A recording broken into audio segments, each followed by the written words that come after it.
할렐루야. 지난주 말씀에 이어서 열왕기하 19장 1절로 37절의 말씀으로 기도 속에 담긴 보아라는 제목으로 여러분과 함께 은혜를 나누려고 합니다. 계속되는 코로나19 확산으로 인해서 비대면 예배를 계속 드리고 있습니다. 여러 가지 고충이 많이 있지만 또 이 나라에 수고하고 있는 의료진들, 방역 공무원들, 관계자들, 자원봉사자들 모두에게 하나님께서 큰 은혜를 주셔서 속히 조치될 수 있는 그날이 다가오길 바라고, 전국에 전 세계에 있는 모든 하나님의 백성들 함께 믿음으로 이 위기를 잘 극복해 나갈 수 있기를 주님의 이름으로 축복합니다. 지난주 말씀처럼 다윗 왕 이래로 하나님을 올바로 섬기는 왕이 등장하게 되는데, 그는 바로 히스기야 왕입니다. 히스기야 왕은 성전 예배를 바로 세우며 하나님이 기뻐하시는 왕으로 인정을 받았습니다. 이러한 왕이 하나님 앞에서 어떠한 자세로 기도하는 왕이 되었는가를 오늘 본문 말씀을 통해서 함께 나누고자 합니다. 첫째로, 답답한 현실 시간이 찾아왔을 때 기도하는 히스기야 왕을 보라는 겁니다. 히스기야 왕은 기도하는 왕이었습니다. 우리나라에도 대통령이야 많은 위정자들이 이런 국가적인 위기가 왔을 때 기도하는 모습을 보여주는 그런 대한민국이라면 얼마나 아름다운 하나님의 나라가 될 수 있겠느냐는 것이죠. 그동안 아수르는 다른 나라를 침략할 때 아주 잔인한 방법을 사용했습니다. 모조리 그냥 멸절시키고 붙잡아가고 하는 그런 일들을 자행했던 것이죠. 그래서 어느 나라든지 아수르와 전쟁을 하려면 자기들이 이기면 상관없겠지만 그렇지 않을 경우에는 모든 것이 다 멸망당한다는 사실을 인정하고, 그럼에도 전쟁하겠다 하면은 아수르와 전쟁을 벌였던 그런 상황입니다. 그러므로 확실하게 이길 자신이 없을 때는 대부분의 나라들이 스스로 항복했던 것이죠. 그런데 그런 무서운 아수르가 예루살렘을 포위해서 이런저런 조롱을 하고 있으니까 히스기야의 마음은 두려움과 답답함에 견딜 수 없는 그런 지경이 되었을 겁니다. 아수르 왕의 술 맡은 관원장인 랍사게가 아수르 군사들을 지휘해서 히스기야 왕과 유다 백성들을 조롱하면서 핍박하는 말을 전해 들었을 때, 유다 왕 히스기야는 감히 내가 섬기는 유일신 하나님을 협박하고 조롱한다, 그런 견딜 수 없어서 옷을 찢고 굵은 베옷을 입고는 여호와의 성전에 들어가 엎드려 하나님께 회개 기도를 드리기 시작했다는 겁니다.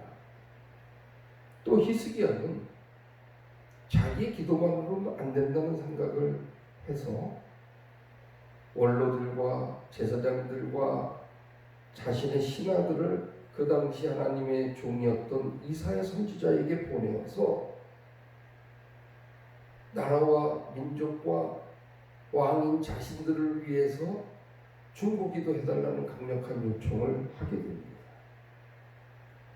이렇듯 위기에 닥쳤을 때 히스기야 왕처럼 본 자신이 먼저 기도하는 왕이 되기를 바랍니다. 또 주변의 동역자들, 함께하는 이들, 믿음의 백성들이 하나님께 기도함으로, 합심함으로 중보기도의 역사가 일어나게 될 줄로 믿는 것입니다.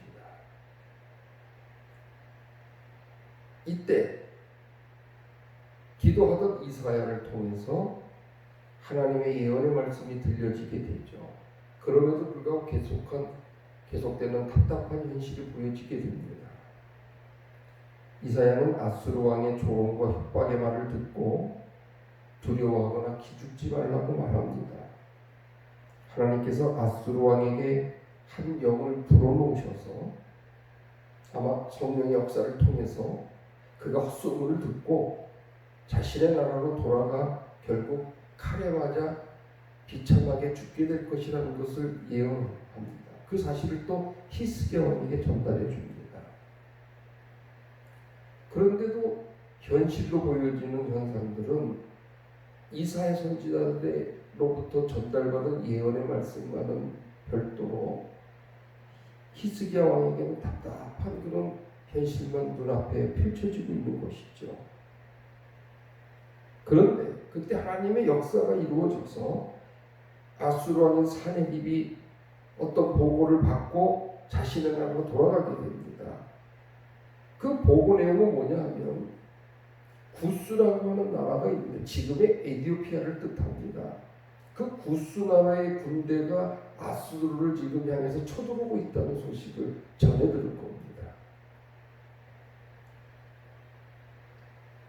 그래서 자신과 자신의 장군들은 급하게 자기의 나라로 돌아가고 군대만 주둔시키게 됐던 것이죠. 이때 유다의 수도 예루살렘은 아직도 장군인 랍사게가 이끌고 온 아수르 군사들이 그대로 포진하고 있었던 상황입니다. 그 상황에서 아수르 왕이 보낸 협박 편지를 받게 되니까 히스기야 입장에서 얼마나 답답하고 어렵고 힘든 그런 상황일까요? 변한 것은 아무것도 없는데 히스기야에게는 답답한 현실이 계속되고 있다는 겁니다. 그러나 아수르 군사의 진영에는 아수르 왕 사네립도 없고 렙사게도 없습니다. 위협과 협박만 있을 뿐 그들이 당장 예루살렘으로 쳐들어올 수 있는 그런 상황은 아니라는 거예요. 그저 히스기야에게 두려움만 주는 답답한 현실일 뿐 그들을 죽일 만한 공포스러운 현실은 아닌 것이라는 겁니다. 그러므로 우리의 삶 속에서도 보기에 당장 죽을 것 같이 답답한 현실처럼 보여도 하나님 보시기에는 아무것도 아니라는 거예요. 애굽의 총리가 되기 직전에 요셉이 감옥에서 답답한 시간을 보낸 것과 마찬가지로 우리가 보기에는 영원히 해결되지 않을 것처럼 보일지라도 하나님께서는 그 모든 것을 해결할 모든 준비를 마치시고 하나님의 시간인 카이로스의 시간을 기다리고 계시다는 겁니다. 그러므로 주님의 선하신가 그 능력을 믿고 기도하는 마음으로 하나님의 시간, 카이로스의 시간을 기다리는 저와 여러분 되시기를 주의 이름으로 권면합니다. 두 번째로 답답한 고통의 시간을 기도로 견디며 기다리라는 하나님의 메시지입니다. 히스기야가 북왕국 이스라엘이 멸망당하는 것을 보고 충격을 받게 되죠. 그리고 하나님 앞에 회개하고 유다 안에 있는 모든 상당들과 우상들을 모두 깨트리는 믿음의 행동을 보였지만 하나님께서는 그의 행동이 진짜 참 믿음인지 아니면 하나님 앞에 정치적인 제스처로 쇼를 보이는 건지 하나님은 그에게 시간을 두고 관찰할 필요가 있다고 생각하셨을 겁니다. 그러므로 아수르 왕 산헤립을 통해서 그에게 답답한 고통의 시간을 지나게 하심으로 히스기야의 참 믿음을 확인하시려는 하나님의 섭리가 있었다는 것입니다. 여기에는 어떤 뜻이 있을까요? 그 시련의 끝이 어디인지 모를 때는 답답함이 찾아온다는 겁니다. 우리는 열왕기하 19장 35절에서 아수르의 18만 5천 명의 군사들이 하나님의 천사에 의해서 모두 죽게 되는 그런 하나님의 기적의 사건을 보게 됩니다. 그런데 히스기야는 이상하게도 그 보고를 받고도 그냥 담담한 모습을 보입니다. 그때 히스기야는 이 일이 언제 끝날지 모른다는 그런 절박한 마음, 답답한 마음이 있으니까 18만 5천 명을 하나님의 군사를 동원해서 하나님이 처치해 줘도 그런 그저 답답한 마음에 관심이 있을 뿐이라는 거예요. 그래서 하나님 주시는 메시지의 결론은 무엇일까요? 답답한 시간의 끝이 언제인지 미리 알려고 하지 말라는 겁니다. 우리도 마찬가지예요. 저와 여러분이 겪고 있는 이 시련이 언제 끝날지 알지 못할 때 너무나 답답해하죠. 이럴 때 많은 사람들이 최소한 이 일이 언제 끝나는지를 알고 싶은 충동을 느끼게 됩니다. 성경의 말씀을 살펴보게 되면 아합 왕의 아들 아하시야도 자기 병이 나을지 안 나을지 자기가 궁금하니까 이 문제를 해결하기 위해서 당시 북이스라엘에 있는 용한 점쟁이에게 보냅니다. 사람을 신하를 보내서 점을 치고 오라는 거예요. 답답하니까. 에그론의 신 바알세보에게 보냈다가 그 일을 통해서 하나님의 진노를 사고 결국 죽게 되는 그런 역사를 성경을 통해서 우리는 보게 됩니다. 답답한 시간 그 자체가 우리에게 필요할 때가 있다고 합니다. 그 시간이 우리를 더 경건하게 만들고 더 신실한 믿음의 사람이 되게 하기 때문이라는 겁니다. 그 답답한 시간에 모세는 이스라엘의 지도자가 되었습니다. 그 답답한 시간에 아브라함은 믿음의 조상이 되었습니다. 그 답답한 시간에 다윗은 하나님을 가장 사랑하는 이스라엘의 최고의 왕이 되어서 지금도 다윗은 칭송받는 왕이 되었다는 것이죠. 또한 오늘 본문이 우리에게 주는 아주 중요한 메시지가 있다면 그것은 바로 이겁니다. 중간에 포기하지 말라는 것. 답답한 일이 지날 때 미래를 궁금해하는 것과 함께 우리가 조심해야 될 또 하나의 일이 있다면 하나님을 섬기는 일을 무슨 일이 있어도 중단하지 말라는 것. 우리 눈에 보이지 않을 뿐이지 하나님께서는 나를 위해 벌써부터 일하고 계시다는 겁니다. 아브라함과 요셉과 모세와 다윗이 기다릴 때에도 하나님께서는 벌써부터 그들을 위해 일하고 계셨습니다. 그러나 만일 그들이 답답함을 견디지 못하고 중간에 하나님을 섬기는 일을 그만뒀다면 우리는 성경에서 그들 이름을 찾아볼 수 없었을 거예요. 그러므로 우리 삶에 답답한 일이 계속 되더라도 주님께서 나와 나의 삶의 기도 제목을 기억하고 계시다는 것을 잊지 말고 주님을 섬기는 일을 믿음으로 정진해서 승리하시길 주의 이름으로 축복합니다. 바로 답답한 시간을 견디며 기다리라는 하나님의 음성을 우리는 들을 줄 알아야 됩니다. 만일 요셉이 그 답답한 시간을 견디지 못했다면 보디발의 아내의 유혹을 결단코 이길 수가 없었을 거예요. 그 여인은 요셉에게 자유를 줄 수 있는 능력을 가진 자였습니다.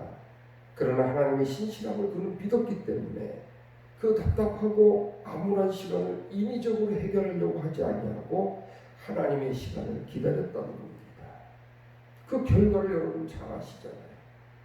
애굽의 국무총리가 되는 하나님의 축복의 주인공이 되게 된 것입니다.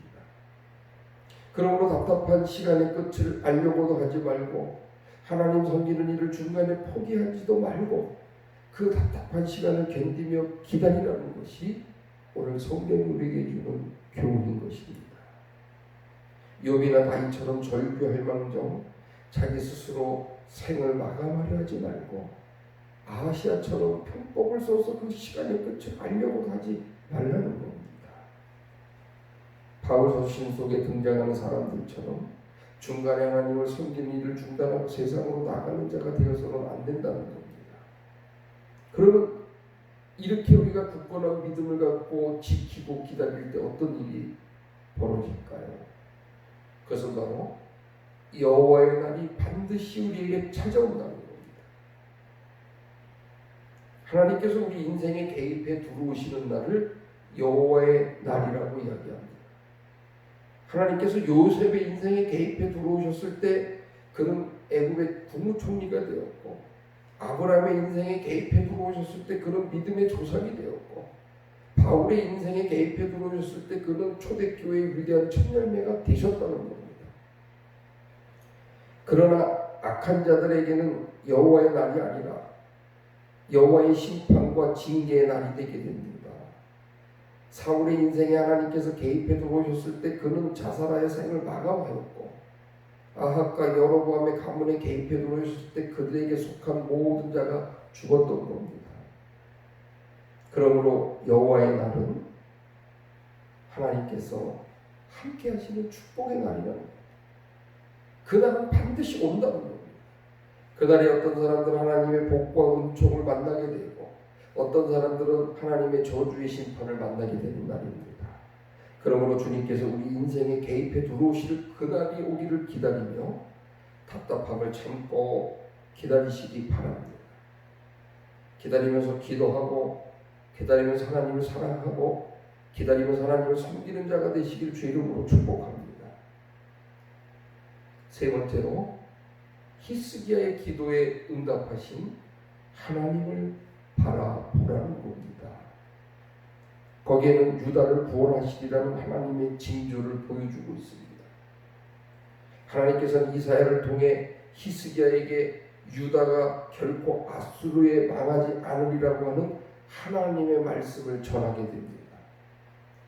그들을 구원할 징조로 하나님은 증거의 징표를 보여주실 것인데 올해와 내년에는 스스로 난 곡식을 먹게 될 것이고 그 다음에 제3년째에는 농사를 지어 수확한 농산물을 먹게 될 것이라고 하나님이 말씀하십니다. 즉 전쟁으로 인해 아무런 농사질 일을 할 수 없는 그런 상황에 그 해에는 스스로 난 곡식을 먹게 하고 그리고 그 다음에도 스스로 자란 곡식과 열매를 하나님이 기적을 통해서 먹게 하신다는 거예요. 그리고 3년째에는 농사를 지어서 얻게 된 수확물을 통해서 풍년을 약속해 주신다는 겁니다. 또 한 가지는 남은 자들이 하나님 앞에 견고히 서게 되는 날이 오리라고 약속합니다. 유다 백성들이 구원을 받게 되리라는 것은 문자적으로는 아수르에게 망하지 않으리라는 약속의 말씀입니다만 아수르 군사들은 이사야가 이 예언을 한 바로 그날 밤에 다 죽었기 때문에 하나님께서 히스기야에게 보여주시라는 그 징조는 아수르에 대한 것이 아닙니다. 바로 이 말씀은 유다 백성들뿐 아니라 환난을 이기고 끝까지 믿음을 지킨 이 세상의 남은 자, 바로 구약에는 렘넌트라는 남은 자 사상이 있습니다. 이 남은 자, 렘넌트를 가리키는 모든 말씀을 총칭하는 거예요.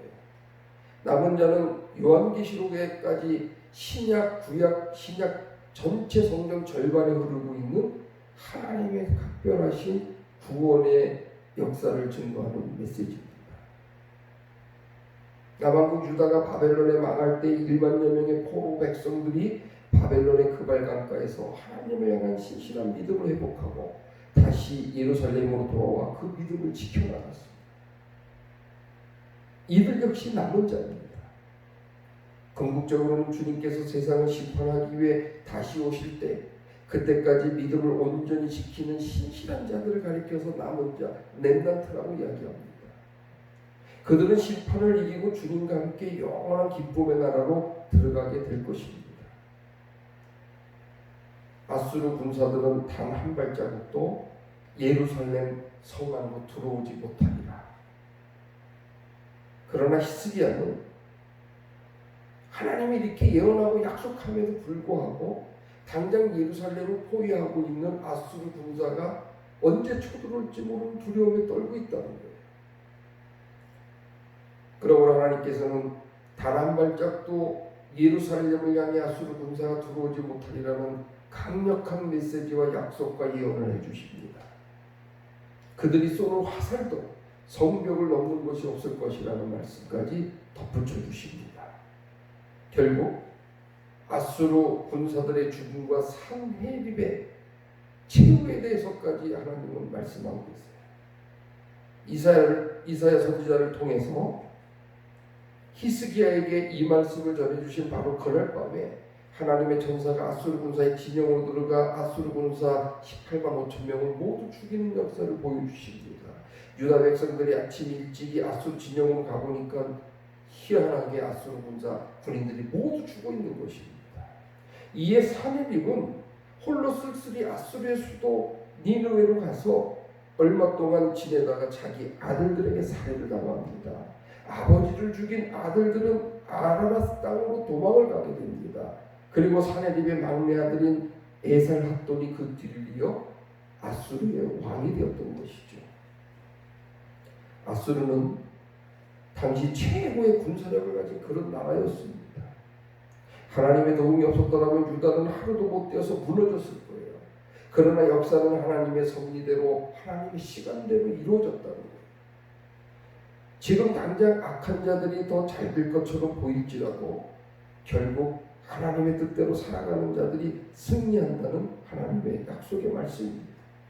그러므로 잠시 어려움이 있더라도 악에 기대지 말고 악을 두려워하지 말기 바란다는 하나님의 약속의 말씀입니다. 할렐루야.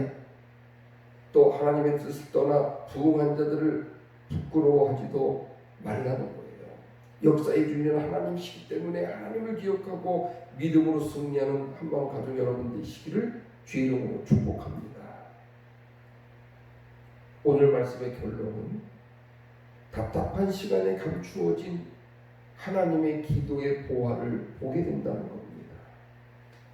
답답한 시간은 하나님께서 우리의 믿음을 시험하는 시간입니다. 하나님께서 왜 우리의 믿음을 시험하실까요? 우리에게 더 큰 복을 주시기 위함입니다. 그래서 그 복을 받을 만한 믿음이 있는지 확인하시기 위한 답답한 시간을 지나게 하시는 거예요. 그러므로 답답한 시간을 고통으로만 여기지 마시기 바랍니다. 답답한 시간을 지나면 그 시간에는 고통스럽겠지만 곧 하나님께서 큰 복을 준비하고 계시다는 거예요. 아브라함과 요셉과 모세와 다윗이 그러했듯이 우리 모두에게도 반드시 하나님 나라의 복과 은혜를 가지고 하나님께서 찾아오신다는 겁니다. 그러므로 성경의 약속처럼 내일을 걱정하지 말고 오늘 해야 할 일을 하나하나 이루어 나가시길 주의 이름으로 축복합니다. 히스기야가 오늘 해야 할 일은 기도하는 겁니다.